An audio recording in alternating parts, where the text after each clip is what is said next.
শুভ বিজয়া। শুভ বিজয়া। বড়দের প্রণাম। ছোটদের অনেক অনেক ভালোবাসা। মা সবার মঙ্গল করুন। ভালো থাকবেন, সুস্থ থাকবেন।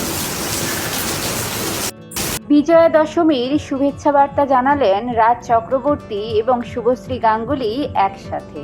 সমাজ মাধ্যমে তারা একটি ভিডিও শেয়ার করেছে, যেখানে তারা দুজনেই বিজয়া দশমীতে শুভেচ্ছা জানাচ্ছেন বড়দের এবং ছোটদের সবাইকে।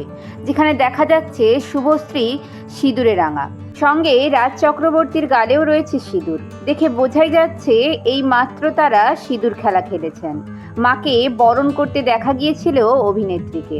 বরণ শেষে সিঁদুর খেলে সমাজ মাধ্যমে তারা ভিডিওটি ছড়িয়ে দিয়েছে, যাতে বিজয়া দশমীর আনন্দ সবার সাথে তারা উপভোগ করতে পারে। ভিডিওটি ভালো লাগলে অবশ্যই লাইক করবেন, আর এরকম ভিডিও পেতে অবশ্যই সাবস্ক্রাইব করুন।